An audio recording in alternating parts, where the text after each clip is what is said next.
Now, there are certain critical projects that are going to be landmark as you look down the next 3, 4, 5 years. The first one is going to be in energy. It's going to be in the Sahel. It's called the Desert to Power, which is across 11 countries. We're going to help to finance with others the construction of the world's largest solar zone, all across 11 countries in the Sahel. And that will provide 250 million people with access to electricity, and 90 million of those are going to be off-grid in the system. So, big project for us. The second one you're going to see us spending a lot of money on is going to be with regard to women.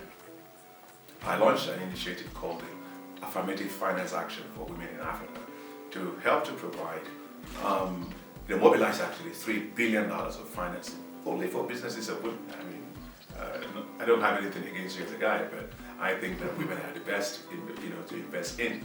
They spend almost 90% or whatever the investment you make in them, or the returns they make from those investments on their households. So that's $3 billion we're going to do on that. So it's a massive amount of things they're going to do. The other one is going to be on youth, right? So we're going to be spending tremendous amount of money on youth, because I don't believe that youth are the future of Africa. People keep saying that. No, they're the present of Africa, because over 730 million of them. So they need to have access to finance. And so we've been started talking about how we will help to establish what's called youth entrepreneurship investment banks, that are going to be banks supported, only working for young people on the continent. And of course, we will continue to invest in infrastructure. You cannot have development without infrastructure. You need railroads, you need ports, you need ICT infrastructure. These are bread and butter stuff for us, which we do every time. So we'll continue to do that, especially given the Africa Continental Free Trade Area, which opens up tremendous opportunities for Africa. So all of that just to say that we have quantum capital. We'll continue to do more of what we're doing, but at a greater scale. We'll identify some areas that are going to be landmark going forward that we are going to focus on. So, well said.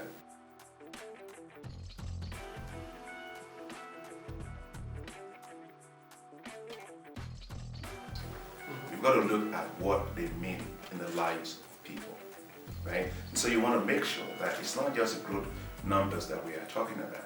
It's how many people have access to health, how many people have access to water and sanitation, how many kids of our jobs, of our young people are getting jobs. How are you going to make sure that quality of life is going up? That's what really matters. Growth is only meaningful to the extent that which it impacts on the lives of people. That's my point, and I will continue to make that point. So growth must be inclusive, but growth must also be at a faster level. Take a look. Africa is doing well. Don't get me wrong, right? If you take a look at our growth projections for this year, it's about 3.9%, and the year next year it's about 4.1%. But we actually need to grow at double digit, so that you have a quantum growth that can actually lift more hundreds of millions of people out of poverty. And we must make sure that growth is targeted. Take a look at the rural areas in Africa where we are investing as African Development Bank. We're investing over 10 years, $25 billion in agriculture. Why? Because 75% of the poor are actually living in rural areas, right? And so we want to make sure that we turn agriculture into a big business that works for them, not just for the big guys, right? We want to help African countries to develop special agro-industrial processing zones. So whether you're producing tea, or you're producing coffee, or you're producing cocoa, I don't care what you produce, you add value to it because you have the infrastructure in the rural areas that allows the food and ag businesses to locate that, process and add value to food.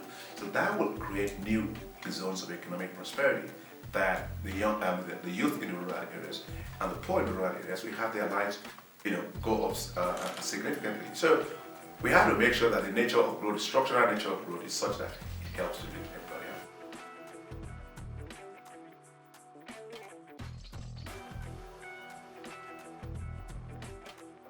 I think the issue of inequality will always continue to be very important.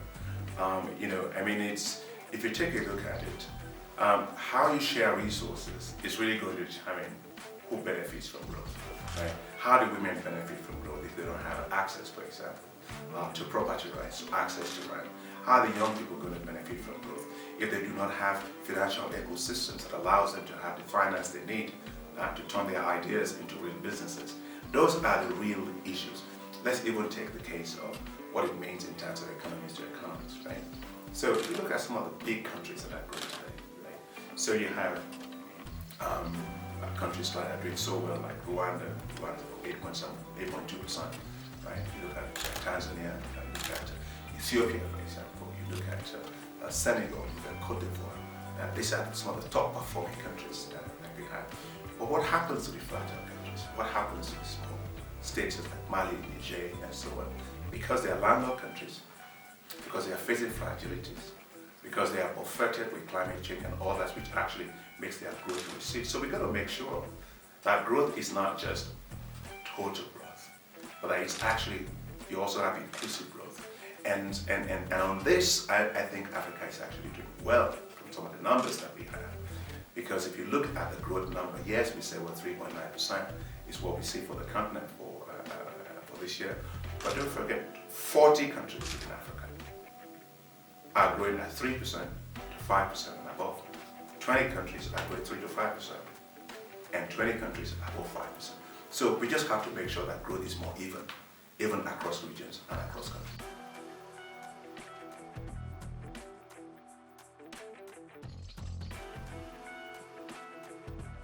Well, why do I have to worry when we don't have a crisis? What crisis do we have, right?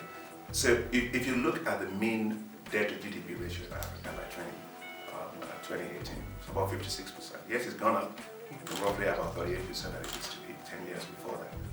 But don't forget, the debt to GDP ratio for Africa today is still within the manageable levels that we've all agreed. It's about 37, almost 34%, right? And you look at your debt service ratio, it's still within the range that it doesn't give. We don't have a systemic debt problem in Africa. We do have particular countries though that are overextended in terms of debt, and so they may be at the risk of debt distress.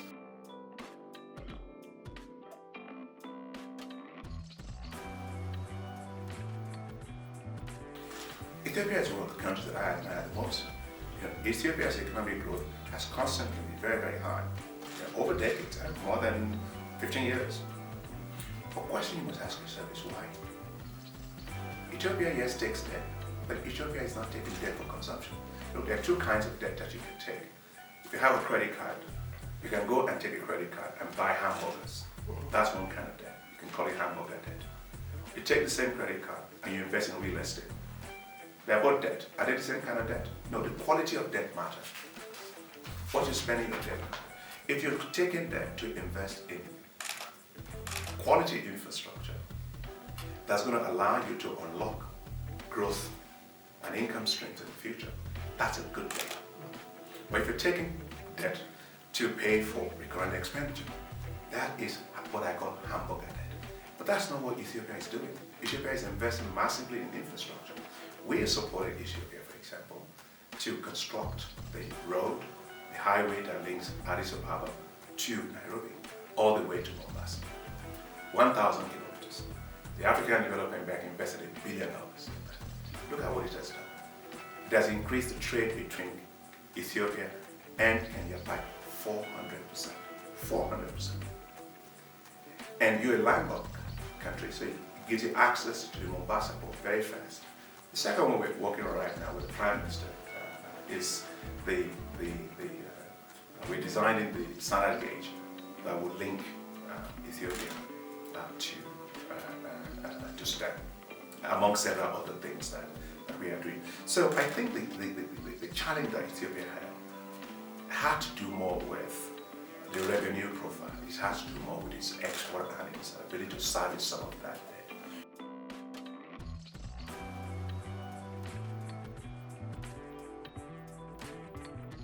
We need to be better disciplined in terms of public expenditures. We've got to make sure that, in terms of economies, you have, you spend within what you have, right? And that's very important. Efficiency of public expenditure. Secondly is that a lot needs to be done in mobilizing domestic financing for development finance. It's not everything you have to borrow for, right? And so if you have, for example, tax to GDP ratio is still quite low in many countries, right? So there's a lot of room to actually mobilize more taxes, improve the tax administration, and the effectiveness of that in countries that is very, very important. Thirdly, is the size of the not the institutional investors we have. Pension funds, sovereign wealth funds, insurance pool of funds. In Africa, total $1.8 trillion. So if we actually do a better job there, leveraging a lot of that to go into investment in power, in water, in roads, in rail, don't you think we're going to be making faster progress without getting debt? So it's how you actually do it.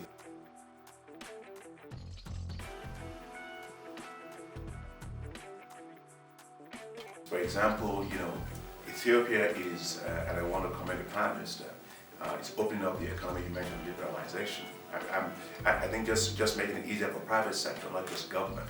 And by the way, this is also part of the problem there. If you take infrastructure, right, in Africa more generally, not just Ethiopia, you find that most of the infrastructure expenditures are actually coming by government. 37% of all infrastructure expenditures in Africa is done by government. But for quite a number of them, they can do that through PPP arrangements. The private sector can invest in infrastructure. That will reduce the amount of burden, if you wish, that the governments have to take. Ethiopia is doing a very good job now liberalizing some of the service sectors, the financial services. I think those are very good. The telecom sector. Those are very, very good things that will bring in private capital so the government doesn't have to always bear the whole load.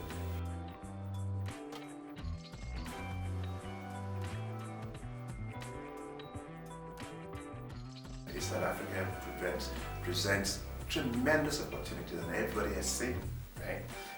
You look at the population that Africa has. You look at the population of youth, that's what's going to be the driving consumption, right? You look at urbanization. This is the place to be, right? So that's why everybody is looking at that.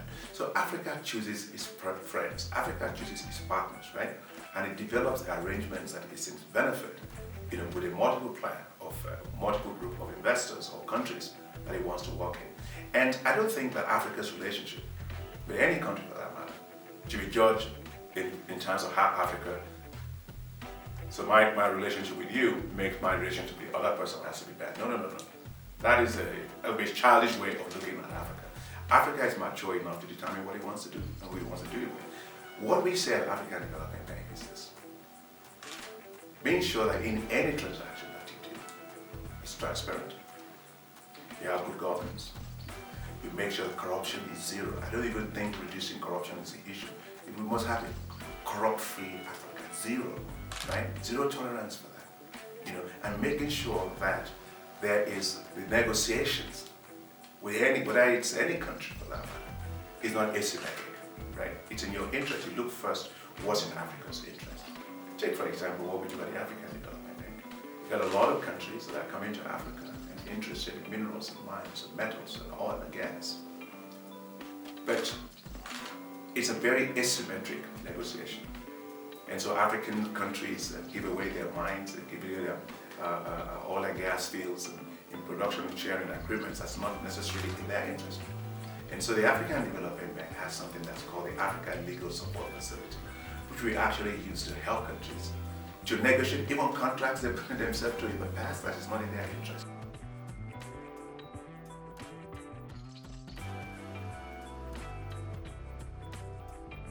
One big challenge, if I may say, is the whole issue of youth unemployment. So in your parlance, that keeps me awake at night. Because I really think that the biggest challenge that Africa has, the biggest threat, let me say, as bad as it is with terrorism, it's not the biggest threat. The biggest threat is youth unemployment. And so one of the biggest things that keeps me awake at night is how do we develop a new financial ecosystem that will support the young people and unlock their potential. Look, Mark Zuckerberg on Facebook, if he was living in Africa, he wouldn't succeed because he wouldn't have had access to those amount of resources that he had. So we are talking now about to countries about helping to stimulate the creation and establishment of what you call youth entrepreneurship investment banks. So these are going to be banks of young people that will bank on their ideas, that will believe in them, that will help them to grow their business in the life cycle of their businesses. I want African young people thriving. I want African young people not going to anywhere. Why must they? They must be on this ground.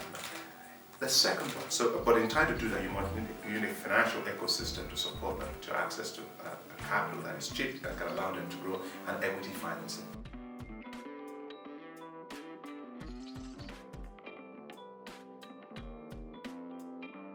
So I have been pushing.